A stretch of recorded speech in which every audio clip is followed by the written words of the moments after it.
We are happy to have you. So, can you tell us a bit about yourself, Dustin? In the industry for about 15, 16 years. I kind of forget.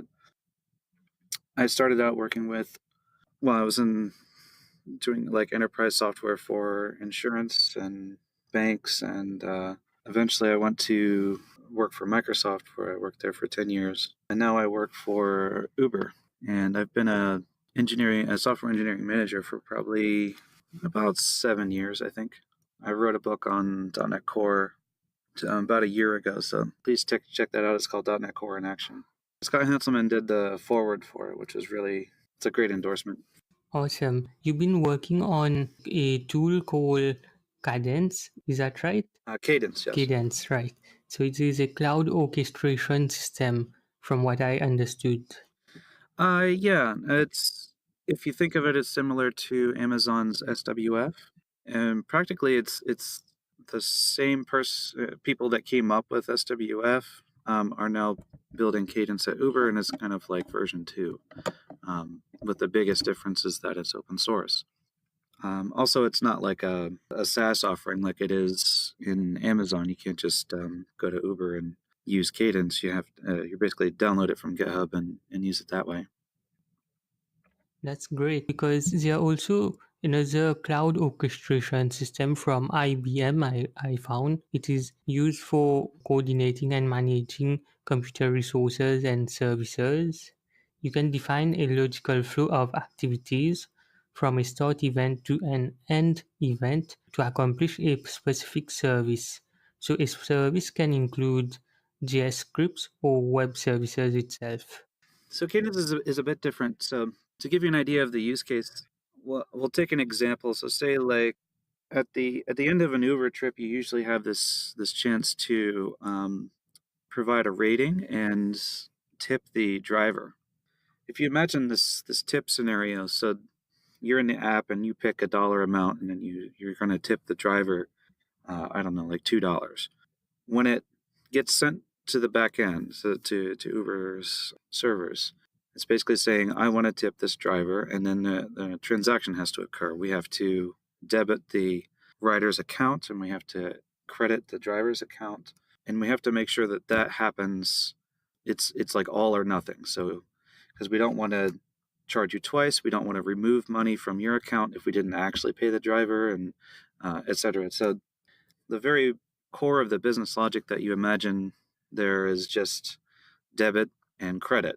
It's a very simple thing to understand. But when you think about how are you going to do it in a distributed system, especially where failures can happen. So say like I attempt to credit the driver and the banking system is down, or some other thing happens, and basically then I have to start putting in queues and redundancy and a lot of the things that makes this code really hard to work. There's all kinds of ways to do it, and they get pretty complex, and especially as there's more steps in these processes. Usually, people will separate the logic into different areas. So, say you first do the debit, and then send a signal to some queue, and then this receiver picks up from that queue, and then does the credit, and then marks the thing as complete. And there are two disconnected pieces of logic. Just doing such a simple scenario can actually explode into a lot of infrastructure and a lot of code. The way Cadence works is it's trying to get that orchestration down just so that you write the code for debit and credit and you know that it's going to run. It's not using like a traditional two-phase commit transaction. What it's doing is it's pulling away and then providing all these things like the queuing mechanisms and the guaranteed delivery, doing it all on the Cadence server. So what actually happens is we have a guarantee that we deliver the messages to you only once, and then if something happens, something goes wrong, then you actually have a chance to work with it in your business logic. So all the infrastructure pieces are taken care of. This the redundancy and all this stuff that you would typically have to build into your system. What you end up with is basically a core piece of business logic that's all in one place that you can follow. It makes it very easy for devs to work with, and we don't try to subtract from your development experience by making you, drag and drop boxes onto a grid or whatever.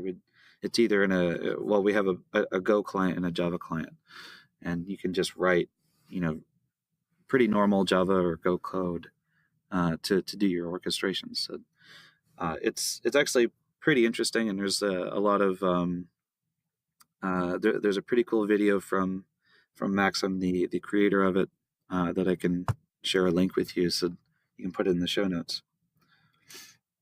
So that's great. I found that there is also the CLI, the command line tool for Cadence, which will allow you to perform various tasks on the Cadence tool. And you also mentioned about exception handling. You mentioned about how it is a reliable service. So I found that there is a Cadence server brokers. It allows you to persist tasks and event generated during the workflow execution.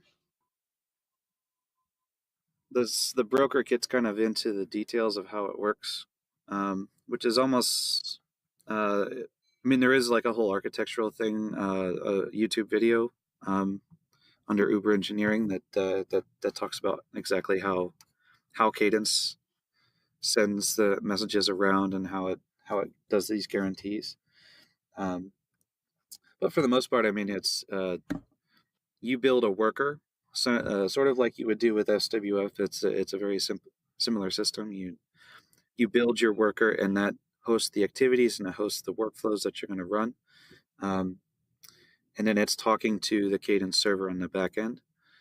And those that worker is basically long polling the Cadence server, looking for work and performing tasks and things like that. So you basically build the worker, you host it. It's a service that you run, um, and then you have control over how it scales, and then you have control if you can upgrade new versions or however you want to run the system. With regard to Cadence being open source, who is this system for? Is it for companies like Uber or Especially for Uber, if you imagine all the kind of scenarios that Cadence can be used for. I talked about the tips thing, and that is actually a real scenario that Cadence is used for. Another one would be if you imagine customer context. So you're using Uber, and then you had a problem with your ride, or an Eats delivery was incomplete or something like that. So you go through the app and you say that you have a problem with your order, and it's what we call a customer contact. So we need a customer support agent to talk to you. If for some reason the support person never gets back to you, or your report is lost, or for whatever reason, something doesn't happen, that creates a bad customer experience, and it gets particularly important when we're talking about financial data. So it's really about like not not losing data and being able to handle things when data is lost. Because it's very clear when a Cadence workflow is stuck or whatever, it will actually time out, and then you have to do something about it. It works well with the Uber scenario, but it's very applicable in other places as well. And then we've talked to a number of companies outside of Uber that have shown interest in it because of the guarantees that it provides. it can be used for customer support as well? For example, if a customer ticket was logged and it is now for some reason lost, you can use Cadence to handle the issue. Yeah, I mean the system has to be built on Cadence, and it's if you imagine, say, like a customer contact that actually starts a workflow, and then it goes through and it will start to reach out to the customer support person, and if they don't get back in a certain amount of time, then it will time out, and then the workflow can say, okay, I can go to another support person. It's it's kind of like a built-in consistency mechanism that you can build these orchestrations on top of. And I've been working in workflow for quite a while, actually. When I started at Microsoft, over 10 years ago. It was I was actually working on workflow, and before that, I used to work in a bank where we were doing mortgage processing, and we were using actually Windows workflow at the time. And I've spent time in and out of being on the workflow team, and then eventually, before I left Microsoft, I was the manager for the workflow team, and the system that they had built and all the kinds of problems that we had to deal with.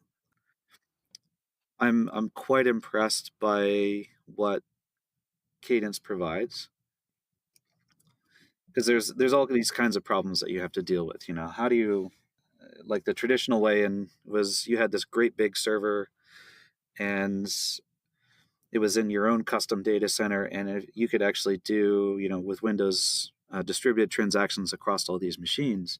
And that was how you did your guarantee. It was a two-phase commit system, and basically all the machines would have to say, yes, I'm ready to commit, and then they'd all go and commit, and you'd have a guarantee that your transaction was either processed in full or was not processed at all. And it gave you that kind of assurance, but it was super slow, and it doesn't work on the cloud. And as you scale up to these large systems, it's this two-phase commit thing is built into Windows and all that stuff. It doesn't really handle working on the cloud. And Cadence and Amazon SWF before it actually come up with a different way of doing it that doesn't require this kind of commitment, this two-phase commit system for transactions. It actually approaches it from a different way, and I think it's very novel, and it's actually particularly powerful. And the people with the teams within Uber really do recognize the power of the system, and it's been being adopted quite well within Uber. Cool. I'm a .NET developer, but have also some experience with Java. So you mentioned that it works with Java and Go, right? Yes, yeah. There's a Java client and a Go client. The Java client is actually pretty easy for a .NET developer to understand, because the code's not much different, and you work with objects. And Go is a little bit different. It's the type and interface system is a bit different. It takes a bit of a learning curve, but Java's much easier. Cadence can implement a stateless service. Do you know what a stateless service is? You might be thinking of the architecture of Cadence. So the front end systems are all stateless. So it's kind of divided into three part. The front end is a stateless service, and then underneath there's two other services, one called the matching service and one called the history service. They use a system called ring pop that basically decides how to shard, how to distribute the shards among the machines within the ring.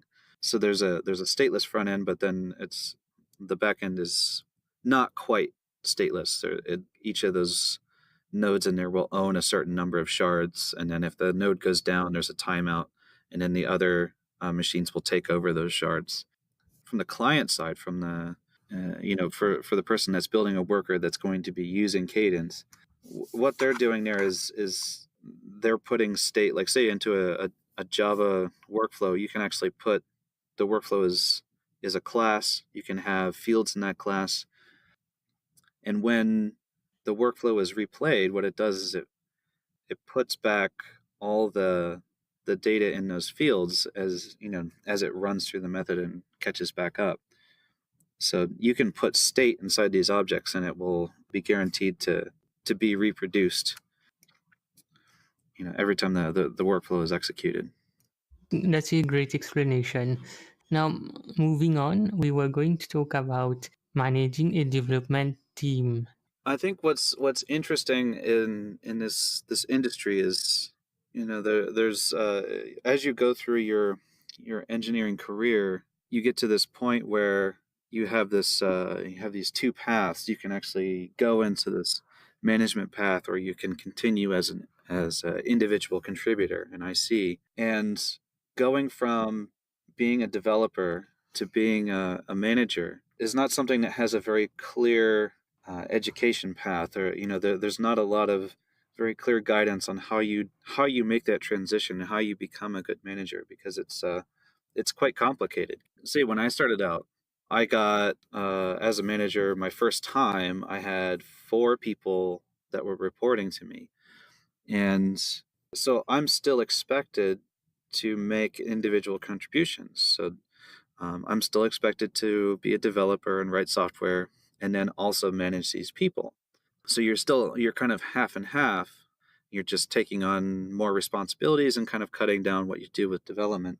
And over time, I got more and more people, and I actually got to the point where, like right now, I have very little time to do code. I spend most of my time on different tasks that have to do with managing, and it's taken quite a while to get to the part where I actually understand what it is I'm supposed to be doing. I think when you're early on, like when you're a tech lead, figuring out what all the tasks are and prioritizing and making sure the backlog doesn't get too bad, that kind of thing, that all makes sense as a tech lead. But I distinguish, I think it's important to distinguish what the difference is between a tech lead and a manager. As long as you're still required to make individual development contributions, you're still a tech lead. As a manager, you're actually a people manager, but you have to have the technical know-how to be able to run the team. And I think that's a different requirement. And then you actually start to get out of this idea of breaking down tasks and assigning them to people. It's more of a higher level kind of, what are my big projects? Who should be assigned to those projects? And then delegating the work down. So I have senior devs, and then they're able to take a big ambiguous project, tease it apart into a plan and individual tasks, and assign those to junior developers. And I don't have the time to kind of micromanage and assign all the tasks to everybody. I have to trust that they know what they're doing. And it's a very different perspective for a software engineer to get into. You were mentioning about pathways, like there are lead developers and there are also managers. You have a choice when you're moving from a lead developer role to either a manager role or a architect role, depending on the structure, of course, of your company. Usually, I found that many developers, especially the lead developers who are transitioning to a new role, would go for the software architect role. So for me, it's not very common to see a lead developer switch from a lead developer role to a manager role, especially a people manager role, because this is another kind of task. Why did you switch to a manager role? This is a good question. So I'll try to provide a little background about myself, because I think what people think is that you get into management because you like management, and you get your MBA or whatever, and you get trained as a manager, and you may not have much idea about what the technical part of it is. You're just a kind of a people manager, and that's actually not what happens, especially in this kind of field, because like all the people managers that I've worked for have a really good understanding of the technical side, and they usually have a dev back. When I started out, like even going back to like when I first started programming, I was this is about 30 years ago when I started programming.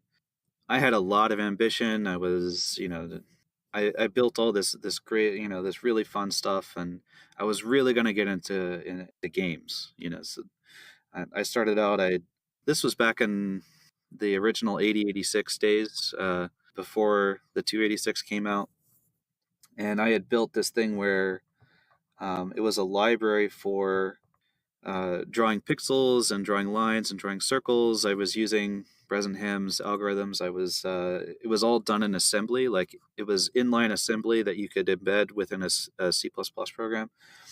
So I was really into it, and I got into college and I was super excited. And then I got my first internship, And I saw all of a sudden realized that I could get paid a lot more doing doing development work that was not anything game or video related. So I kind of switched over and got into this this more traditional, like the enterprise and software development. Went around to different companies and eventually got to Microsoft, and all this while I have this kind of trajectory, and I can see myself growing as a developer, and I'm really proud of the accomplishment I've made, and I'm doing awesome. And but then at a certain point you start to realize like that that kind of meteoric rise that you have in your capabilities starts to kind of taper off, and there's only so much like you start to realize there's only so much you can do individually. There's only so much code you can write, there's only so much you can design, and it takes a while to kind of come to terms with it, where it's like, no, I'm super awesome, I can totally do this operating system by myself in the next 2 weeks. It's like you have this, you believe you can do just about anything, but then you start to realize like you really need to have other people involved to be able to build bigger things. And then you get into, well, how do I get these people to do these things, and how can we be all on the same page? And then you start to realize that the impact that you have can be magnified if you're actually able to spread your influence and coach other people and get them caught up, get them to grow as developers as well. Becoming a manager, you have this capability of guiding a bunch of developers to basically build the right things, and be focused on the things that matter the most to the company. You're making sure they're delivering something that's going to be able to grow the company, to grow customers, to improve the quality. Yeah, I think it's interesting the how the picture changes when you look at it from a management side. And you start to think about like this project that I'm working on, how does it fit, what are the timelines, who's depending on me, and when do I have to deliver, what should we be focused on as far as features. And that sense of the bigger picture is quite interesting, and you can find ways to communicate that down to your devs so that they have an idea of like how important their work is. Yeah, it's one of the things about being a manager that I find interesting. As a manager, what are the kind of tasks you do? Pretty much every day is different. On a typical day, there's probably maybe one or a couple of one-on-ones with my devs. Pretty often, I have to conduct an interview. We have interview loops like anybody else does here, and besides that, I'll be meeting with teams like within Uber that are using Cadence. Is there something going on with the development environment? Like, is the build system not working correctly, or is there some dependency, some service downstream that we're using that is not performing well? And then trying to figure out a way to make sure that that's being addressed, so the developers are productive, and also we're communicating with them about any problems that we have. So there's still kind of a mix of the technical side. I do have to understand how things work and what's going on. And then there's a lot of kind of looking at the people and the teams that we're interacting with. The people you interact with are the developers and they are also the client. Or do you only interact with the insiders? It's just people like other teams within Uber that are going to use Cadence.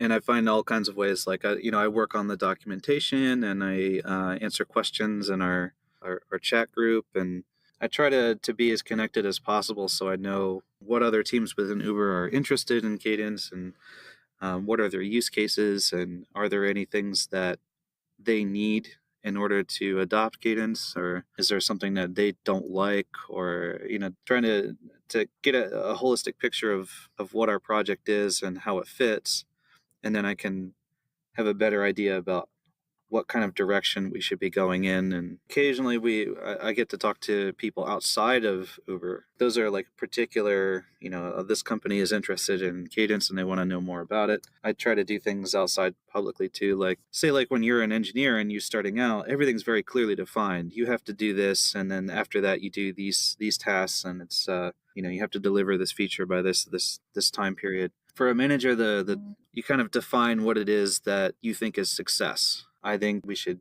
not only help Uber with their situations, but also like make it something that's interesting for people outside of Uber. I'm able to define that's the what I think is success, because I could also say like I only care about what Uber does, or I only care about what open source does, or I only care about these 5 customers, and every other customer, they don't really matter. So it's I have that kind of freedom to be able to figure out what it is I think is the best route.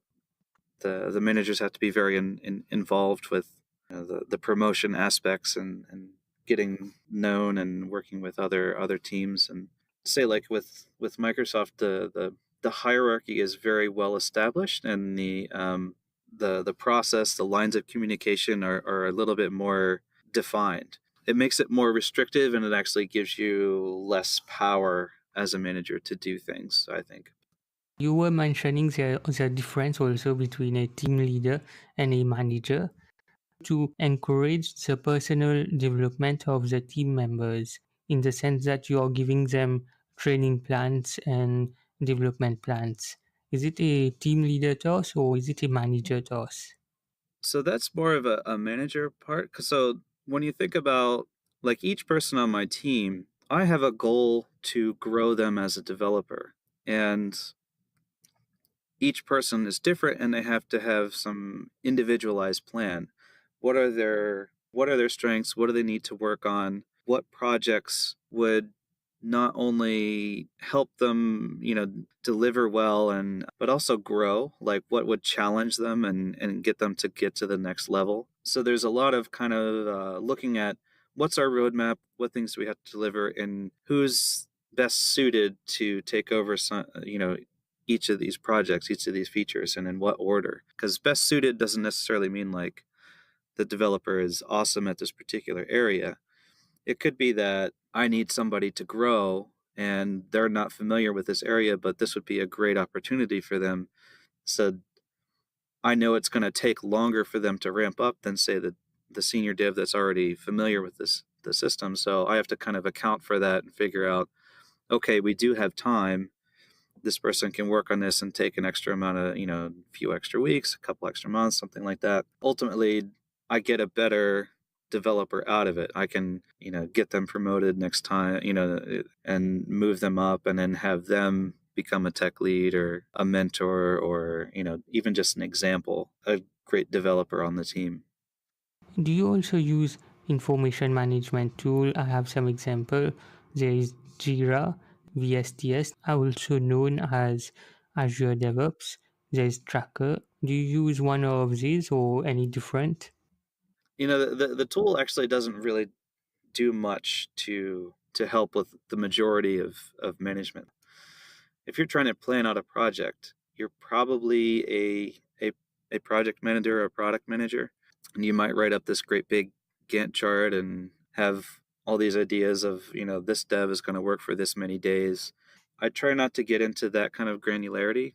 Anytime I've worked with something where it's got a Gantt chart, we never hit the deadlines that are put on the Gantt chart, because it never takes into account like devs are very optimistic about estimates that they make, and the reality is usually 2 to 3 times what they initially estimate. And also there's all kinds of things that can come up, like somebody goes on vacation, or you have a parental leave, or you have a customer that comes in and their feature is more important, so you can reallocate for that. I more or less look at like, is this area being addressed? And if it's not, then I can look into it and say, hey, this task is not assigned, and we should really start looking at that, and then look for people that are, that would volunteer to take it. And if nobody takes it, then I can start assigning. But to encourage developers to be kind of self-sufficient, like they understand what the problem is and they are willing to fix it. Thank you, Dustin. I think we have reached the time which we have scheduled. You provided some really good information, and I was able to understand management a lot better now, especially for development. Awesome. If you have any question for me also, you can let me know, and you can contact me when you want. Yeah, I appreciate the invite. All right. Thanks, Rishi.